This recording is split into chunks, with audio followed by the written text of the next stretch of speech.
అందరికీ జేబీఎం. నేను Rajesh Mahasena. Welcome to Mahasena media. అదే ఈ రోజున జగన్ గారికి అలాగే నారా చంద్రబాబు నాయుడు గారికి పోటీ పెట్టారండి. ఎక్కడ? వైఎస్ఆర్సీపీ అఫీషియల్ పేజ్లో.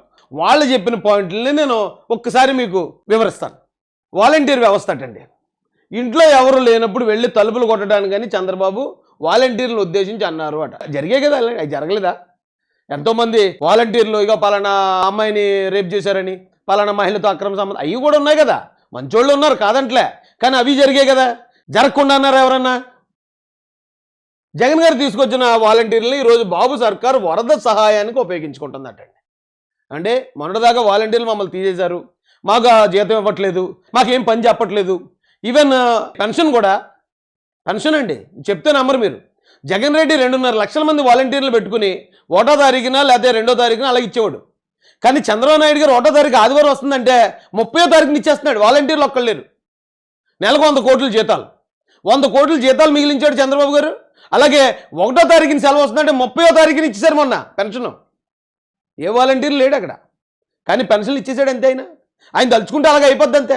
కానీ అక్కడ జరిగే పనుల్లో వరద సహాయ కార్యక్రమాలు చూస్తున్నాం. స్వచ్ఛంద సంస్థలు ఉన్నాయి, గవర్నమెంట్ ఉంది, ఎన్డీఆర్ఎఫ్, రెవెన్యూ ఉంది, పోలీసు ఉన్నారు, వీళ్ళందరూ ఉన్నారు అక్కడ.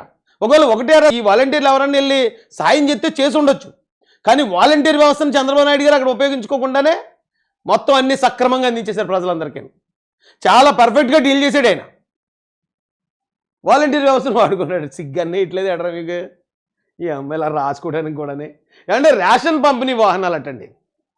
వాహనాలు కొంటూ డబ్బులన్నీ దుబారా చేస్తున్నారని చంద్రబాబు విమర్శించారట అప్పట్లో.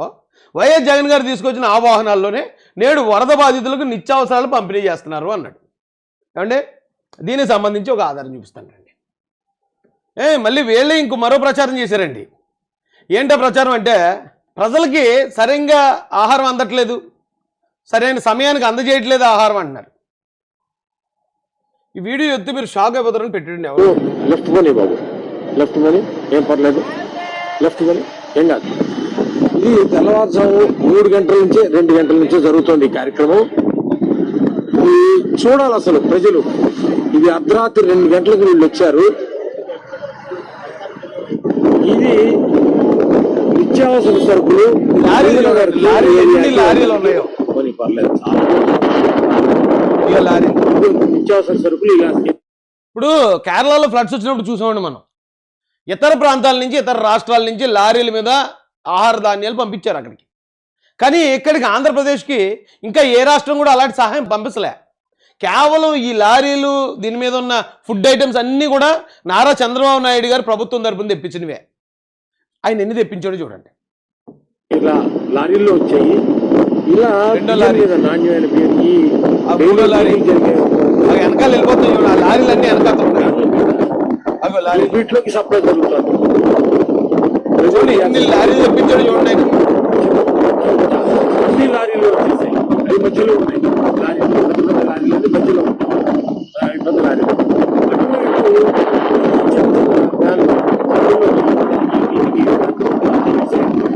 వీళ్ళందరినీ మెయింటైన్ చేయడానికి పోలీసులు.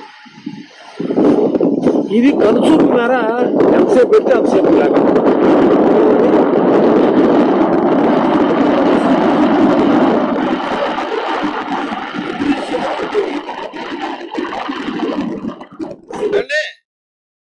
దొకటే కాదండి, ఇక్కడ ఉన్న వెలుగులో ఉందో అది కూడా చూపిస్తాను మీకు. ఇక మధ్య లైన్లో ఉన్నాయి చూడండి లారీలు. అసలు ఎన్ని లారీలు ఉన్నాయి. ఆయన ఎంత ఫుడ్ తెప్పించాడు చూడండి అక్కడ ఉన్న ప్రజలకి. ఎవరు దాతలు ఇచ్చింది కాదండి, ఇది purely AP government Chandrababu Naidu గారి ద్వారా వచ్చిన ఆహార ధాన్యాలు ఇవన్నీ.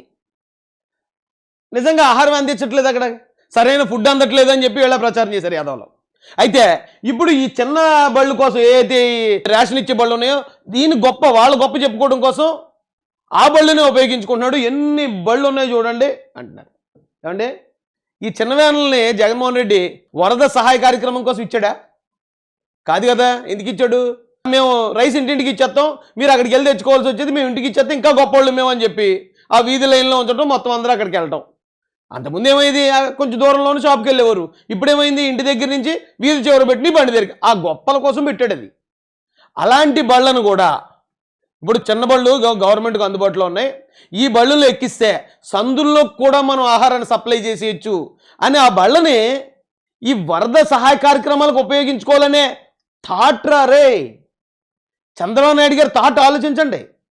ఎందుకంటే ఈ నిజంగానే నువ్వు వరద బాధితుల సహాయం కోసం ముందే ఏర్పాటు చేసి పెట్టావు అనుకో, అబ్బా నువ్వు కూడా విజనరీయారా బాబు అందు. నిజంగానే వరదలు వస్తాయి ఆ సమయంలో ఇలా తిరగాలని చెప్పి ఆ బళ్ళు ఎప్పుడో పెట్టాడు. ఈ బళ్ళని గొప్పగా పెట్టుకున్నావు, కానీ ప్రభుత్వం దగ్గర ఏమేమి ఉన్నాయి, ఏమేమి ఇన్ఫ్రాస్ట్రక్చర్ ఉంది, ఇప్పుడు దాన్ని మనం ఎలా యూజ్ చేసుకోవాలని ఆ సమయానికి ఆ ఆలోచన రావడం గొప్ప. ఇంత ఫుడ్ని ఈ బళ్ళ ద్వారా అయినా చేశాడు. అయితే వీళ్ళు ఏమంటారండి, ఈ బళ్ళు వాడేసుకుంటున్నారు, జగన్మోహన్ రెడ్డి పెట్టిన బళ్ళు వాడేసుకుంటున్నారు చంద్రబాబు నాయుడు గారు అన్నారు.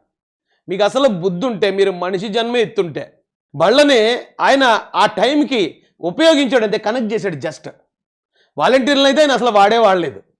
కానీ జగన్మోహన్ రెడ్డి వెళ్ళి శాసనాలు చేసి తప్పుడు జీవోలు ఇవన్నీ ఇచ్చిన ఆ ప్రాంతం ఏదైతే ఉందో అసెంబ్లీ ఎవరు కట్టారు? అది ఎవరు కట్టిన అసెంబ్లీని జగన్మోహన్ రెడ్డి 5 సంవత్సరాలు వాడుకున్నాడు. ఒకవేళ నిజంగా చంద్రబాబు నాయుడు గారు కట్టింది నచ్చకపోతే కొత్త అసెంబ్లీ కట్టుకోపోయాడా? మరి ఆయన కూర్చున్న సచివాలయం ఎవరు కట్టారండి? సచివాలయం కట్టింది చంద్రబాబు నాయుడు గారు, అసెంబ్లీ కట్టింది చంద్రబాబు నాయుడు గారు, జగన్మోహన్ రెడ్డి తిరిగిన రోడ్లు వేసింది చంద్రబాబు నాయుడు గారు, జగన్మోహన్ రెడ్డి వాడుకున్న పోలీసుల్ని, గవర్నమెంట్ ఎంప్లాయీస్ని వాళ్ళకి ఉద్యోగాలు ఇచ్చింది చంద్రబాబు నాయుడు గారు. మొత్తం మరి ఆ మాటకు వస్తే ఈ వ్యవస్థ చంద్రబాబు నాయుడు గారు ఏర్పాటు చేసిన వ్యవస్థ మొత్తాన్ని వాడుకున్నది జగన్మోహన్ రెడ్డి. అలాంటిది అయ్యో బళ్ళుని వాడేసుకుని ఇప్పుడు పెద్ద ఇది చేస్తారా? అసలు సిగ్గన్న ఇట్లేదు ఎడరా మీకు? జగన్మోహన్ రెడ్డి వెళ్ళి హైకోర్టు చంద్రబాబు నాయుడు గారు కట్టింది. అంతకుముందు ఆయన ఉమ్మడి ఆంధ్రప్రదేశ్ దగ్గర నుంచి ఆయన వేసిన డెవలప్మెంట్లోనే ఈ రోజున జగన్మోహన్ రెడ్డి ముందుకెళ్ళాడు. 5 సంవత్సరాలు ఏదో చుట్టం చూపులోకి వచ్చాడు పోయాడు అంతే. అతనే ముఖ్యమంత్రి కాదు, మళ్ళీ ముఖ్యమంత్రి అయ్యేది లేదు. లాటరీ తగిలితే వస్తారు కదా లాటరీ, ఆ లాటరీ ముఖ్యమంత్రి ఇతను. లేదంటే 141 వచ్చినోడు మహా అయితే ఓడిపోతే ఒక 80 సీట్లతోటో 70 సీట్లతో ఓడిపోవాలి, 11 సీట్లకు పడిపోడు. అది లాటరీ కాబట్టే టాప్ నుంచి బాటంకి పడిపోయాడు. ఇంకేమంటారండి? డ్రోన్ ద్వారా ఫుడ్ డెలివరీ, తానే మొట్టమొదటిసారిగా వరద బాధితులకు డ్రోన్ ద్వారా ఫుడ్ డెలివరీ చేశానని చంద్రబాబు గారు ఎక్కడ నేనైతే వెళ్ళలేదు. నేనే ఫస్ట్, అందరికన్నా ఫస్ట్ నేనే డ్రోన్తో చేశానని అనలే. ఆ సమయానికి ఎస్ డ్రోన్స్ అయితే కరెక్ట్గా ఇంకా ఫుడ్ తొందరగా వెళ్తుంది, ఇమీడియట్గా చేయండి, ఎన్డీఆర్ఎఫ్ అని దింపండి, ఈ చిన్న బోట్లు తీసుకురండి, దీంతో ఫుడ్ డెలివరీ చేయండి, లేకపోతే ఇంకేదైనా అవకాశాలు ఉంటే మెరుగుపరచండి. ఆయన అలా ఉన్న ప్రతిదాన్ని ఆ టైంకి ఉపయోగించాడు తప్ప జగన్మోహన్ రెడ్డి లాగా అయ్యో అక్కడికి వెళ్ళాడు జగన్ రెడ్డి, వెళ్ళి టమాటాలు ఇచ్చాను 1/2 కేజీ ఉల్లిపాయలు ఇచ్చాను. ఎక్కడ బాబు అది? 1 KG potato, 1 KG onion, tomato, 1 KG potato, 1 KG onion, tomato. సిగ్గానే అనిపిస్తుంది అసలు. 1 కేజీ బంగాళదుంపలు, 1 కేజీ ఉల్లిపాయలు, 1 కేజీ ఇంకోటి ఏదో ఇచ్చావా? అది మళ్ళీ చెప్పుకోవడానికి మళ్ళీ ఓ తొట్టు పెట్టుకుని మళ్ళీ దాన్ని మళ్ళీ జనాలకు ఎక్కువ మందికి వినబడేలాగా మళ్ళీ మైక్ పెట్టుకుని దానిపై ఎదురైన సౌండ్ బాక్సులు అవి పెట్టుకుని మళ్ళీ ఇంటింటి తిరిగి ఇలా ప్రచారం చేసిన సిగ్గానే వస్తుందా లేదా బాబు మీకు? అసలు సిగ్గేస్తుందా? కేజీ టమాటాలు ఇస్తేనే డబ్బా కొట్టుకుని మీరు చంద్రబాబు నాయుడు గారు ఏదో డ్రోన్లతో చేసేసారు, లేకపోతే ఆహార సరఫరా ఇది ఆయన ఎన్ని బళ్ళలో తెప్పించాడు ఆహారం, ఎన్ని లారీలు, 10 టైర్ లారీలు, 100లో ఉన్నాయి లారీలు, దాదాపు ఓ 1500 లేకపోతే 2000 ఈ చిన్న ఆటోల్లో పెట్టి జనాలు పంపిస్తున్నాడు ఆయన. ఎక్కడని చెప్పుకున్నాడా? కేజీ టమాటాలు ఇది ఉల్లిపాయల బండి వస్తుంటుందండి, నేను ఎప్పుడు లైవ్ మాడుతున్నప్పుడు వస్తాడు కరెక్ట్గా. ఉల్లిపాయలు కేజీ 50 రూపాయలు, తొందరపడండి త్వరపడండి అలా ఇదే ఆటో, అది కూడా. ఇలాంటి ఆటోలు ఎక్కి మరి ఇతను ఎవడన్నా ముఖ్యమంత్రి అంటే ఎవడన్నా నమ్ముతాడా? ఇతను ముఖ్యమంత్రా? 1 KG potato, 1 KG onion, tomato. ఇది మీ బతుకు. మీరు పోయి చంద్రబాబు నాయుడు గారి మీద మాట్లాడుతూ ఉంటే అమ్మా దేంతో నవ్వాలో అర్థం అవట్లేదురా బాబు నాకు. అంటే రోబో స్పీడ్ బోట్స్ని కూడా జగన్మోహన్ రెడ్డి కనిపెట్టేటండి. ఫస్ట్ ఆ స్పీడ్ బోట్స్ ఉన్నాయి కదండి, వాటిని ఈయన కనిపెట్టేటట్టు. ఈ ప్రపంచంలో ఇంకెవరు వాడలేదట, నేనే చేశాను అంటాడు. ఓకే, తర్వాత వైఎస్ జగన్ గారు కొత్తగా కొన్న 104 వాహనాల్లో నేడు వరద ముంపు ప్రాంతాల్లో ప్రత్యేక శిబిరాలు ఏర్పాటు చేసి వైద్యం అందిస్తుంది. అంటే ఏంటి? ఇప్పుడు జగన్మోహన్ రెడ్డి ఆ 108 కొన్నాడు కాబట్టి ఇప్పుడు అర్జెంటుగా మనం 108 పంపించాలంటే కొత్త బళ్ళు కొనాలా? ఒక 100 లేకపోతే 200 కొత్త 108 కొని అవి పంపించాలా? ఒకవేళ అలా పంపిస్తే మళ్ళీ మీరేమంటారా? ఆల్రెడీ అక్కడ 108 ఉండగా మళ్ళీ కొత్తగా కొన్నారు చంద్రబాబు నాయుడు గారు నేటి చేదవాళ్ళు మీరే. ఇప్పుడు అదేమి జగన్మోహన్ రెడ్డి గారి అబ్బ సొమ్ముతోనో వాళ్ళ తాత సొమ్ముతోనో కొన్నది కాదు కదా, ఈ ప్రభుత్వ ధనంతోనే కదా ఇవన్నీ చేసింది అతను. ప్రభుత్వం అంటే ప్రజల డబ్బే కదా, ప్రజల డబ్బుతో కొన్న వాటిని ప్రజలకు ఉపయోగిస్తే మీకు వచ్చిన నొప్పిడరా, అందులో మీ కెప్టెన్స్ ఏంట్రా? ఇలా అంటే ఒకటి చెప్పాలండి, పాపం వీళ్ళంతా ఇవన్నీ చెప్పుకోవడానికి ఎందుకు దిగజారిపోయాడు జగన్ రెడ్డి అంటే, ఇక ఈ వరదలు దురదృష్టకరమే రావడం, ఈ క్రమంలో మాత్రం చంద్రబాబు నాయుడు గారు ఎక్కడో తోకలో చిన్న ప్రాణం ఉందండి వైసీపీకి మొన్నటిదాకా, ఆ తోకలో ఉన్న చిన్న ప్రాణాన్ని కూడా తొక్కి పెట్టి నలిపేశారు మొత్తం. ఆ తోకలోది కూడా చచ్చిపోయింది. అరే రే అమ్మ, ఏదో కొంచెం అన్న ఉంది, ఏదో ఊపుదాం కదా అనుకుంటే దాన్ని కూడా తొక్కేశాడు రా బాబు. పోనీ వరదలు వచ్చాయి వెళ్ళలేదని చెప్పి విమర్శిందామంటే రాత్రి నుంచి ఆయన అక్కడ ఉన్నాడు. వరదలు వచ్చి వాళ్ళకి ఫుడ్ అందట్లేదంటే లారీలు వందలాది టెంటైర్ లారీల్లో ఫుడ్ తెప్పించేశాడు. పోనీ అతను దగ్గర లేడని ఏదైనా విమర్శిందామంటే 5 రోజులు ఆయన అక్కడే ఉన్నాడు, కనీసం ఇంటికి కూడా బాగోలేదు.